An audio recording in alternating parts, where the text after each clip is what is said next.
આજે આપણે પ્રાકૃતિક પ્રકોપોનો આગળનો ટોપિક લઈશું. એ છે સુનામી. સુનામી પણ આગળ આપણે જેવી ભૂકંપ અને જ્વાળામુખીની વાત કરી એવી જ રીતે આંતરિક ફેરફાર, પૃથ્વીના પેટાળમાં થતા આંતરિક ફેરફારને કારણે આવતી હોય છે. સુનામી એ ભૂકંપનું જ એક બીજું સ્વરૂપ છે. જેવી રીતે આપણે કીધું હતું કે જ્વાળામુખી એ ખરેખર ભૂકંપ જ છે. બંનેમાં ફરક એટલો હતો કે ભૂકંપમાં કંપનનો અનુભવ થતો હતો, જ્યારે જ્વાળામુખીમાં પૃથ્વીના પેટાળમાંથી અલગ અલગ પદાર્થો જેમ કે ખડક હોય, રાખ હોય, વાયુ હોય કે પછી લાવારસ છે એટલે કે મેગ્મા વગેરે પ્રચંડ ધડાકા સાથે કાં તો ધીમે ધીમે બહાર આવતા હતા. એવી જ રીતે સુનામીમાં આ બંનેની અસર છે.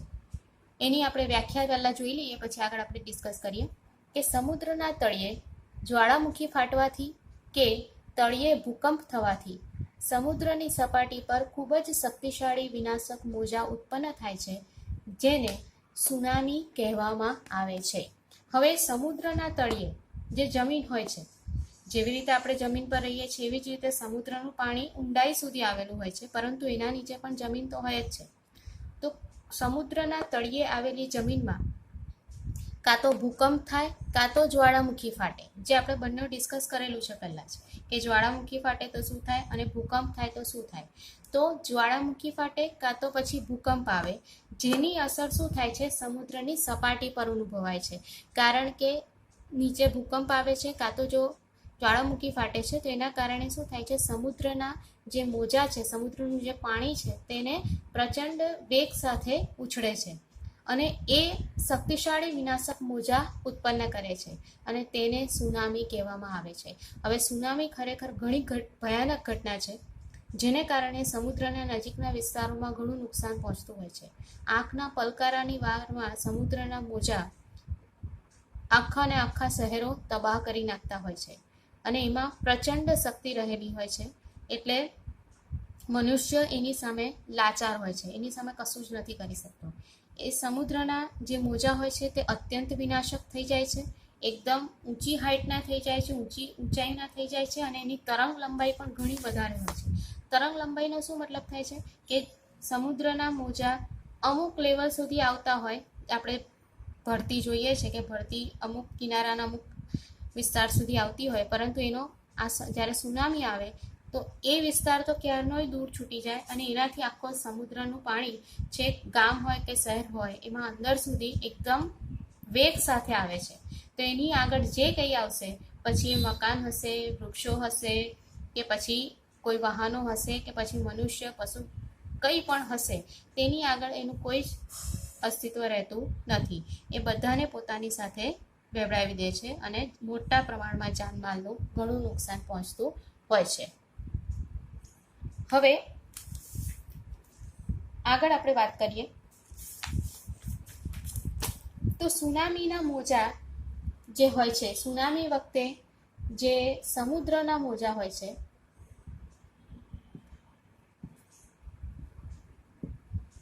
તે ઊંચા અને અસાધારણ લંબાઈના હોય છે, લંબાઈના બને છે. એકદમ ઊંચા હોય છે, આગળ આપણે વાત કીધી એ પ્રમાણે એકદમ ઊંચા અને અસાધારણ લંબાઈના, એટલે કે પહેલાં એટલું બધું દૂર સુધી ક્યારેય સમુદ્રનું પાણી આવ્યું ના હોય, એટલે દૂર સુધી શહેરોમાં અને જે ગામ હોય તો ગામમાં પહોંચી જતા હોય છે અને બધું જ તબાહ કરી નાખતા હોય છે. આપણે ચિત્રમાં પણ ચોપડીમાં જોઈ શકીએ છીએ. એની લંબાઈ જે હોય છે કોની, તો એ મોજાની વાત કરે છે કે લંબાઈ આશરે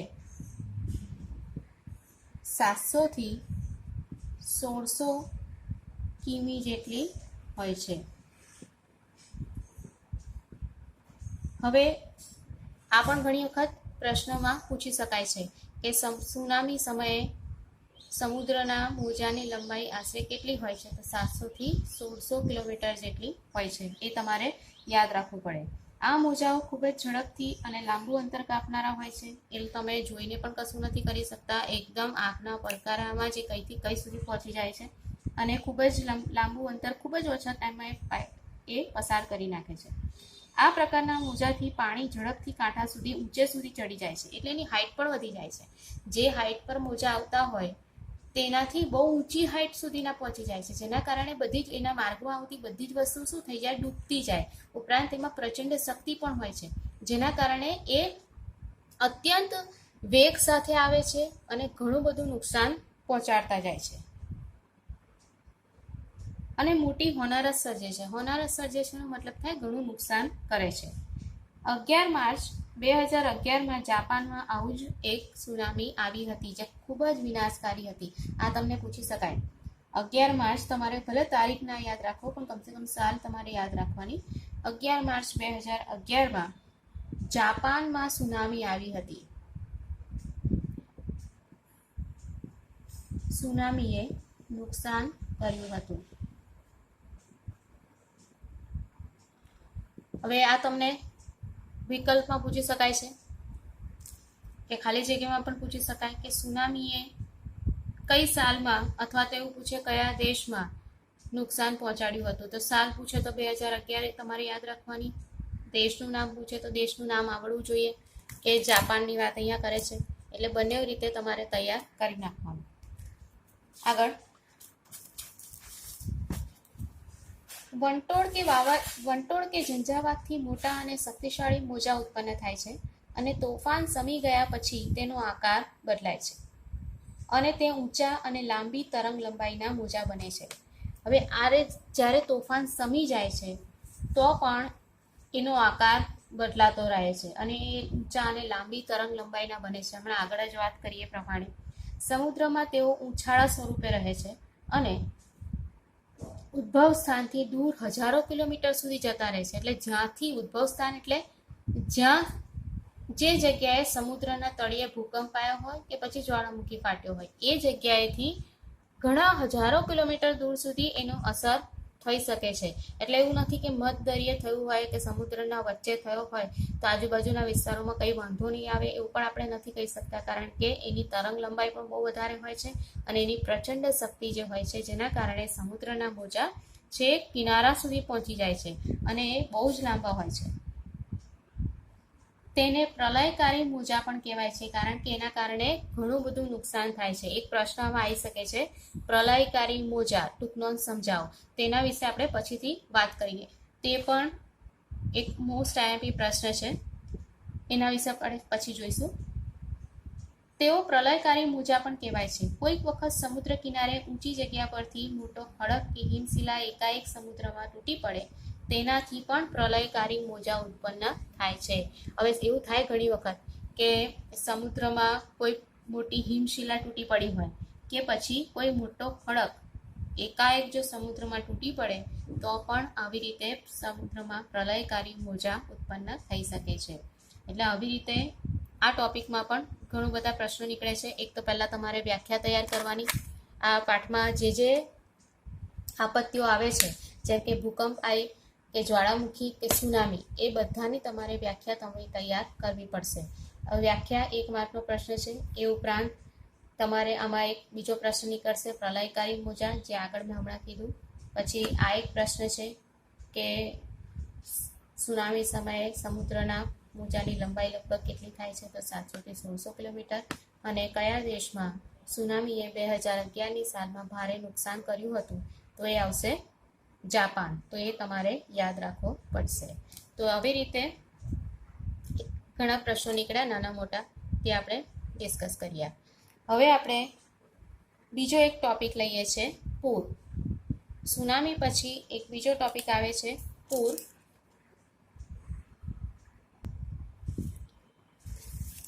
પહેલા તો પૂરની વ્યાખ્યા આપણે જોઈએ તો નદીમાં આવતા ધસમસતા પાણીના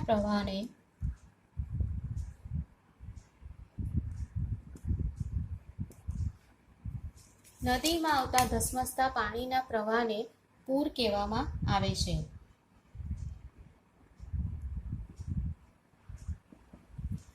હવે પૂર આવવાના બે કારણો છે. પૂર શબ્દ આપણે ઘણી બધી વખત સાંભળતા હોઈએ છીએ, કેટલીક વખત આપણે પૂરનો અનુભવ પણ કરીએ છીએ. જ્યારે ચોમાસામાં અતિશય વરસાદ પડે છે તે વખતે આપણે આવા પૂરનો અનુભવ પણ કરતા હોઈએ છીએ, એટલે એ બધું જોયેલું જાણેલું છે આ ટોપિક. પૂર બે કારણસર આવે છે. એક તો ચોમાસામાં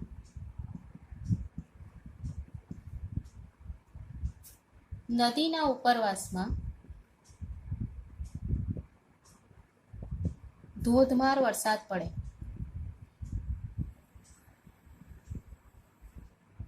અને બીજું કારણ છે કે કોઈ નદીનો બંધ તૂટી જાય તો પણ નીચાણવાળા વિસ્તારમાં પૂર આવતું હોય છે. જોઈ લઈએ આપણે. તો નદીમાં આવતા ધસમસતા પાણીના પ્રવાહને પૂર કહેવાય છે. હવે બે કારણસર આવે છે. ચોમાસામાં ઉપરવાસમાં ધોધમાર વરસાદ પડે. એનો શું મતલબ થાય? તો ઉપરવાસ એટલે નદી જ્યાંથી આવતી હોય. ઉદાહરણ તરીકે આપણા શહેરમાં કે આપણા ગામમાં નદી વહેતી હોય. હવે આપણા ગામમાં ભલે વરસાદ ના પડ્યો હોય કે આપણા શહેરમાં ભલે વરસાદ ના પડ્યો હોય, પણ આપણા વિસ્તારમાં પૂર આવી શકે. કેમ?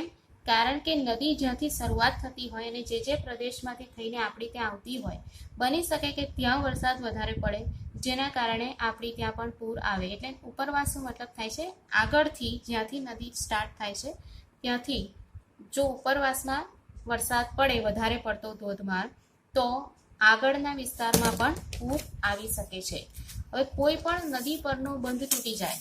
નદી પર ઘણી નદીઓ પર બંધ બાંધેલા હોય છે, જે જનરલી તો બહુ વાંધો નથી આવતો, પણ કેટલીક વખત નદી પરનો બંધ અચાનક તૂટી પડે છે. તો બંધ તૂટી જાય તો તમે કલ્પના કરી શકો કે કેટલું બધું પાણી બંધમાં હોય. એ બધું જ બહાર નીકળીને આજુબાજુના બધા પ્રદેશોમાં ફરી વળે છે, એટલે બધાને નુકસાન થાય છે. હવે બંધ જે છે તે જનરલી જે નીચાણવાળા વિસ્તારો છે એને વધારે નુકસાન પહોંચાડશે, કારણ કે નીચાણવાળા વિસ્તારમાં વધારે પાણી પહોંચી જશે અને નુકસાન પહોંચાડશે. એટલે પૂર પણ ખૂબ જ નુકસાન કરતો એક આપત્તિ કહી શકાય કે પ્રકોપ કહી શકાય. હવે આ જે ટોપિક લીધો પૂરનો, તે કઈ આપત્તિ કહેવાય? તો બાહ્ય ફેરફારને કારણે આવતી આપત્તિ કહેવાય. એ આંતરિકમાં નહીં આવે. આંતરિકમાં આપણે 3 ટોપિક લીધા. હવે આપણે બાહ્ય આપત્તિની વાત કરવાના છે. હવે વાત આપણે આવે છે અનાવૃષ્ટિની. અનાવૃષ્ટિ એટલે નામથી જ ખ્યાલ આવે કે ઓછો વરસાદ પડવો. વરસાદ ન આવવાથી ખોરાક અને પાણીની અછત સર્જાય છે, અને જમીનમાં પાણી સુકાઈ જવાની ક્રિયાને દુષ્કાળ કહેવામાં આવે છે. સતત 2 કે 3 વર્ષ સુધી વરસાદ ના આવે અથવા તો ઓછો આવે તો દુષ્કાળની પરિસ્થિતિ સર્જાય છે. વરસાદ ન આવે તો શું થાય? તો વરસાદ ન આવે તો સીધી રીતે આપણે જોઈએ છીએ તો પાણી અને ખોરાકની અછત સર્જાય, અનાજ અને પાણીની અછત સર્જાય છે. અને આ સ્થિતિ વધારે ગંભીર છે. ઉપરની જે પૂરની સ્થિતિ આપણે જોઈએ એના કરતાં અનાવૃષ્ટિની સ્થિતિ વધારે ખરાબ છે, કારણ કે જો સતત 2-3 વર્ષ વરસાદ ના આવે અથવા તો ખૂબ જ ઓછો આવે, ખાલી નામ માત્રનો આવ્યો હોય, જેના કારણે શું થઈ જાય કે ખેતી માટે પાણીની સગવડ ના આવે, નદીમાં પાણી ના આવે વધારે, ઉપરાંત જે કૂવા હશે એ સુકાય, નદી નાળા સુકાય, તળાવ સુકાય, અને ઉપરાંત અનાજ અને પીવાના પાણીની ખૂબ જ તંગી સર્જાતી હોય છે. પ્રાણીઓ માટે પણ એટલી જ વિકટ પરિસ્થિતિ હોય છે, કારણ કે એમના માટે પણ ઘાસચારાની તંગી સર્જાતી હોય છે. અને આ સ્થિતિ લાંબા ગાળાની સ્થિતિ કહી શકાય. પૂરની સ્થિતિ કેવી હોય કે થોડા દિવસમાં પૂર નુકસાન કરે છે, એનો એ ના નથી, પરંતુ પૂરની સ્થિતિ કેવી હોય, થોડા દિવસમાં એની અસર ઓછી થઈ જાય કે ધીમે ધીમે કરીને લોકો બહાર આવી શકે. પરંતુ અનાવૃષ્ટિની સ્થિતિથી લોકોને વાર લાગે છે બહાર આવતા, કારણ કે એ સ્થિતિ લાંબા ગાળાનું નુકસાન પહોંચાડે છે. કારણ કે એક સિઝન આખી કે 2 સિઝન આખી વરસાદની ખરાબ ગઈ, પછી જ્યારે પણ નેક્સ્ટ સિઝન આવશે અને એમાં વરસાદ પડશે ત્યારે કદાચ સ્થિતિમાં સુધારો થાય. એટલે આ સ્થિતિ વધારે આગળની સ્થિતિ કરતાં વધારે નુકસાન પહોંચાડનારી સ્થિતિ કહેવામાં આવે છે. હવે 2-3 વર્ષ સુધી જો સતત વરસાદ ના આવે અથવા તો ખૂબ જ ઓછો આવે ત્યારે દુષ્કાળની પરિસ્થિતિ સર્જાય છે. વધુ વૃક્ષો વાવવામાં આવે અને વાતાવરણને જો પ્રદૂષિત થતું અટકાવવામાં આવે તો ચોમાસામાં દુષ્કાળની સંભાવના જરા ઓછી થઈ જાય છે, કે અટકાવવામાં આવે તો દુષ્કાળની સંભાવના ઓછી થઈ જાય છે.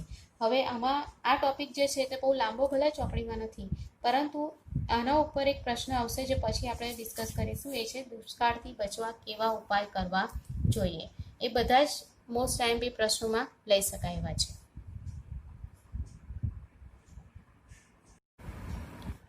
આગળ આપણે વાત કરીએ વાવાઝોડું. એ પણ બાહ્ય ફેરફારને કારણે આવતી આપત્તિ છે.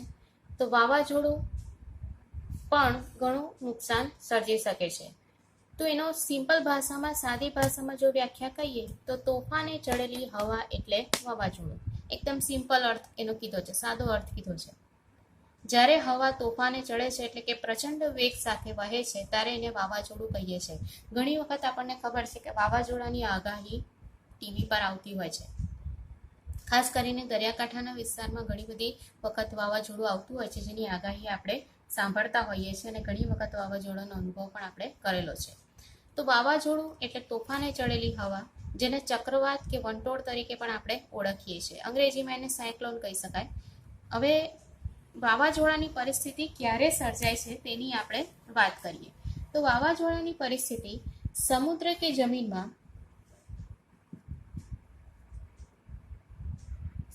કે જમીન વિસ્તારમાં જ્યારે હવાનું હલકું દબાણ સર્જાય ત્યારે તેની આસપાસના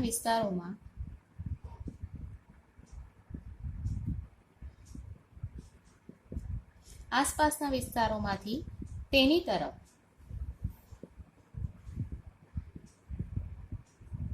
વેગપૂર્વક પવન ફૂંકાય છે.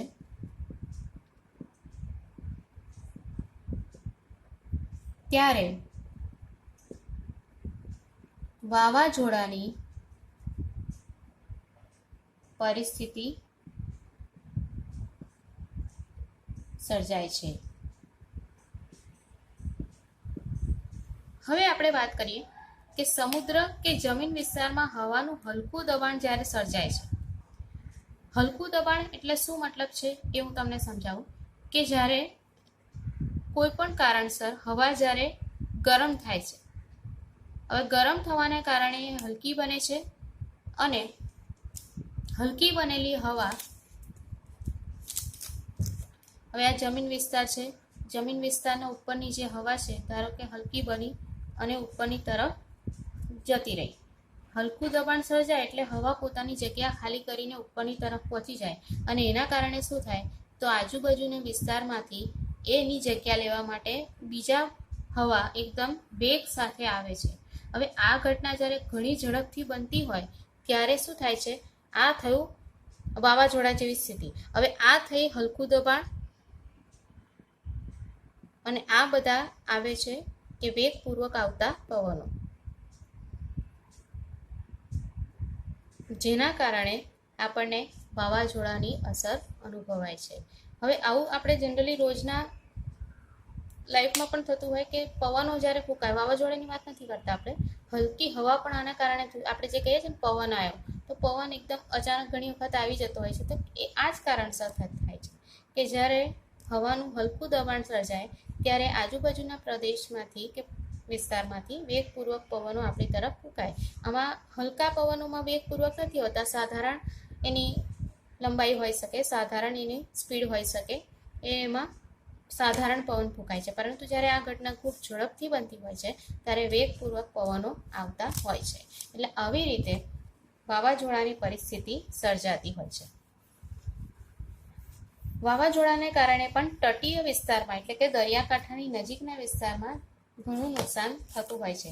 પરંતુ વાવાઝોડાની આગાહી શક્ય હોવાના કારણે આપણે એનાથી ચેતી જઈએ છીએ કે પહેલાંથી આપણને ખબર હોય છે, જેના કારણથી અગમચેતીના પગલાં આપણે સરકાર લે છે અને આપણે એમને સાથ આપીએ છીએ. હવે બીજો એક ટોપિક આવે છે દાવાનળ.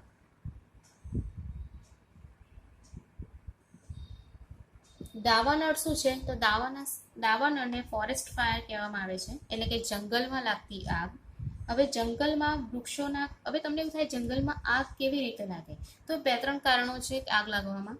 એક તો જંગલોના વૃક્ષોના પરસ્પર ઘર્ષણ કે બીજા કોઈ કારણસર આગ લાગે, કે વીજળી પડવાથી આગ લાગે, કેટલીક વખત એવું પણ થાય છે કે માનવીય ભૂલોને કારણે પણ આગ લાગે. એમાં લખ્યું ભલે નથી, પરંતુ હું તમને સમજાવી શકું કે માનવીય ભૂલો એટલે માનવ કોઈ કારણસર ભૂલ કરી હોય, જેના કારણે જંગલમાં ગયા હોય ને કોઈક એવી ઘટના થઈ હોય, આગ સળગાઈ હોય ને જેના કારણે એ આગ પ્રસરી હોય બીજી જગ્યાએ પણ. તો આવી માનવીય ભૂલોને કારણે પણ થઈ શકે. પણ જનરલી દાવાનળ જંગલમાં જ્યારે બે સૂકા વૃક્ષની ડાળીઓ એકાએક બહુ પવન આવ્યો હોય કે જેના કારણે એકબીજા સાથે ઘસાય, ઘર્ષણ પામે, તો એના કારણે સ્પાર્ક પેદા થાય, આગ પકડી લે ને, અને પછી એ જ આગ આખા જંગલમાં એક પછી એક કરીને બધા જ વૃક્ષોને સળગાઈ નાખે. હવે જંગલમાં વસતા લોકોને પણ નુકસાન થાય, ઉપરાંત ખાસ કરીને પશુ પક્ષીઓને જંગલની આગના કારણે ઘણું નુકસાન થતું હોય છે. તો આપણે લખી શકીએ કે જંગલમાં વૃક્ષોના ઘર્ષણ કે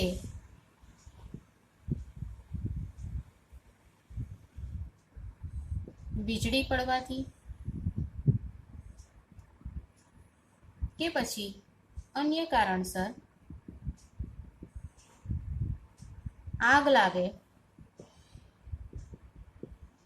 તેને દાવાનળ કહી શકાય, કાં તો કહેવાય છે. તેનાથી વન્ય સંપત્તિને પારાવાર નુકસાન થાય છે. આ દાવાનળને કારણે આખા જંગલો ખલાસ થઈ જતા હોય છે, અને એટલી બધી ભયાનક આગ હોય છે કે ગમે તેટલો પ્રયત્ન કરવામાં આવે, અઠવાડિયા સુધી, 10 દિવસ સુધી ઘણી વખત સરકાર એની પાછળ લાગેલી હોય છે, વન ખાતું એની પાછળ મહેનત કરતા હોય છે. ઘણી વખત હેલિકોપ્ટર કે પ્લેનની મદદથી પણ એવા કેમિકલનો છંટકાવ કરવામાં આવે છે કે જેના કારણે આગ ઓલવાય. પરંતુ એટલી બધી ભયાનક આગ હોય છે કારણ કે ઘણા કિલોમીટરો સુધી જંગલ જે ફેલાયેલું હોય છે, બધામાં એક સાથે આગ લાગેલી હોય છે, એટલે એને કાબુ કરવી પણ ઘણી મુશ્કેલ હોય છે. એટલે દાવાનળને કારણે વન્ય સંપત્તિને ઘણું બધું નુકસાન પહોંચતું હોય છે. હવે બીજો એક ટોપિક છે ભૂસ્ખલન.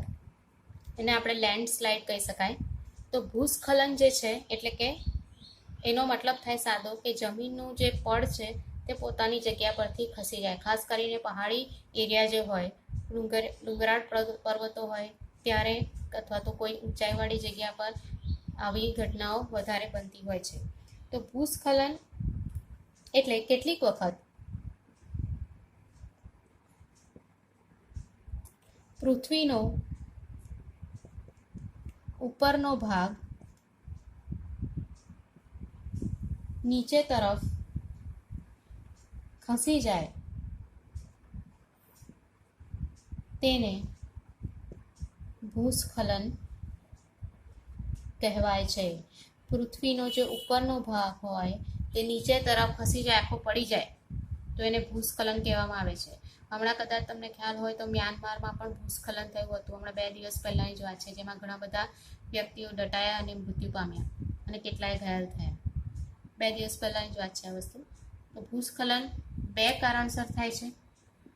એક તો ભારે વરસાદને કારણે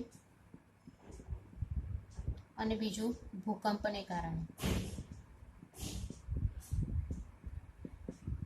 ચોમાસામાં જો અતિશય ભારે વરસાદ પડે જેના કારણે ભૂસપાટીનો કેટલોક ભાગ નબળો પડે અને એના કારણે નીચેનો ભાગ ખસી જાય અને ઉપરથી ડુંગરાળ વિસ્તાર કે પર્વતીય વિસ્તાર હોય તો આખી જે પર્વતોનો પ્રદેશ હોય તો આખા પર્વતો નીચે, કાં તો ભેખડો હોય તો આખી નીચે ધસી જાય. ઘણી વખત એવું થાય છે કે પર્વતીય પ્રદેશોમાં ભેખડો કે પર્વતો જ્યારે પડી જાય છે તો આખા રસ્તા પણ બ્લોક થઈ જતા હોય છે, અને નીચે પસાર થતા લોકો હોય કે પછી વાહનો હોય એને નુકસાન થાય છે. ઉપરાંત બીજું કારણ છે ભૂકંપ. કુદરતી કારણ છે કે ભૂકંપને કારણે પણ ઘણી વખત આવા ભૂસ્ખલન થતા હોય છે. પરંતુ ઘણી વખત એવું પણ થાય કે રસ્તાઓ કાપીને જ્યારે રોડ બનાવવામાં આવે છે તો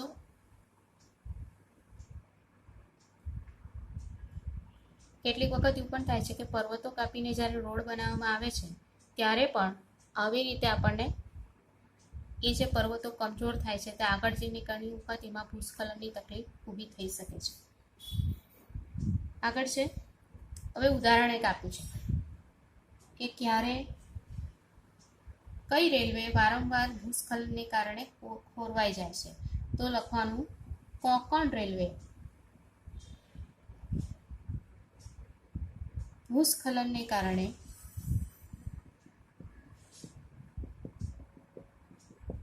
વારંવાર ખોરવાઈ જાય છે.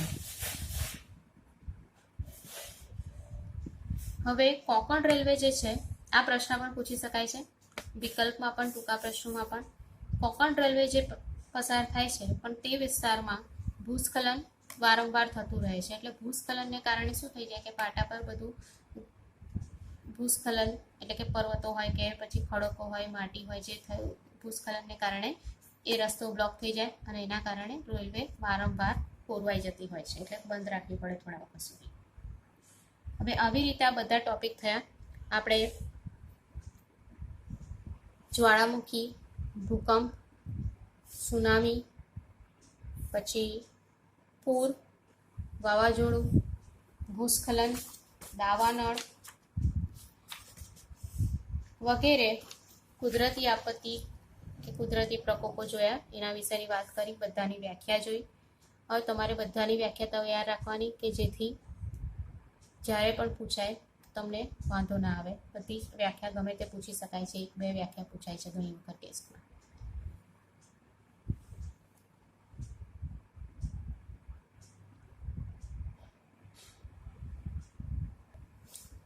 અહીંયા ભૂસ્ખલનમાં એક બીજો નાનો પ્રશ્ન આવી શકે, એ છે કે ભૂસ્ખલન કેવા વિસ્તારમાં વધુ જોવા મળે છે. તો તમને લખવાનું કે ભૂસ્ખલન અતિશય ભારે વરસાદવાળા વિસ્તારમાં અને ભૂકંપનીય વિસ્તારમાં વધુ જોવા મળે છે. એટલે લખો અતિશય ભારે વરસાદવાળા પ્રદેશમાં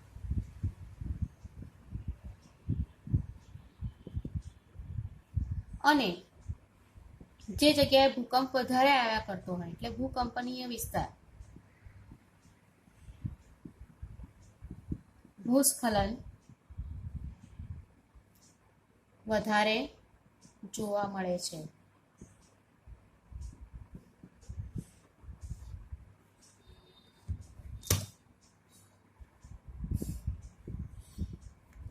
આવી રીતે આપણે આ ટોપિકમાં નાના પ્રશ્નો નીકળી શકે આ ભૂસ્ખલનના ટોપિકમાં.